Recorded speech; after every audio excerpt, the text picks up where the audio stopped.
we're now going to stray into the world of academia with a little bit on education and training from Professor Dr. Massad, who, if I may, I'll call you Professor, the shortened version.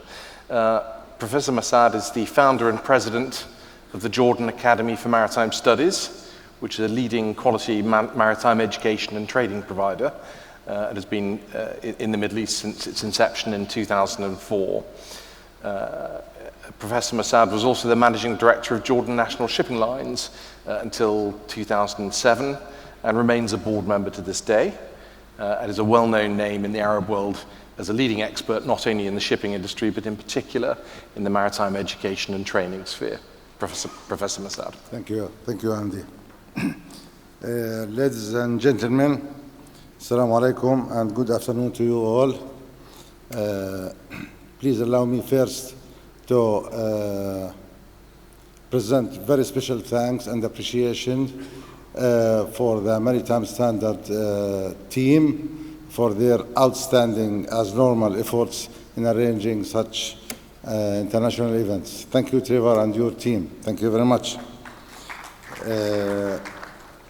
I will not take much of your time.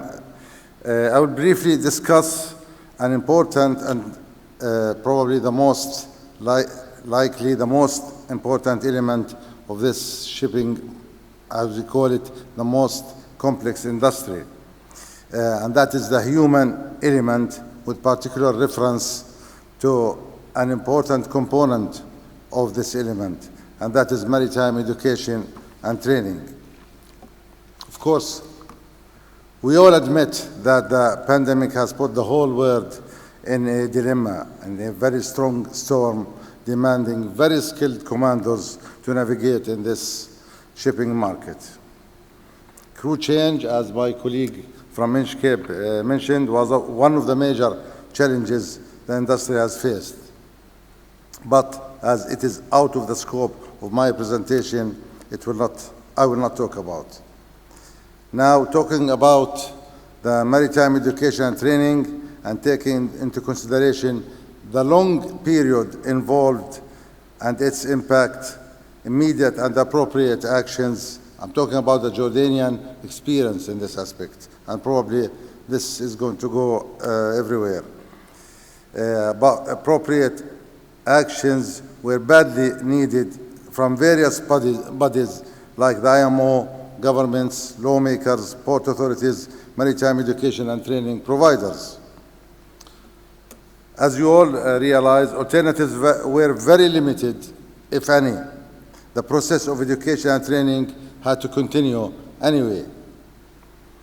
Of course, this required a change of legislation to accept distance learning in this field because it was the only alternative. Investment in technology to provide necessary facilities was a must. Of course, also this requires a change in the course material so that you can adapt to suit the distance learning process. It also required a training of the lecturers and the trainees to adapt with this new mode of learning. Eventually, the process of education and training continued without having to sacrifice the standards of graduates. This statement looks very simple, but in fact, it did require very hard work from everybody. The introduction and use of proper technology in education was and still is a need to ensure the continuity of education. This requires the design and training for personnel involved. Personnel means everybody, trainers, trainees, institutions, governments, everybody.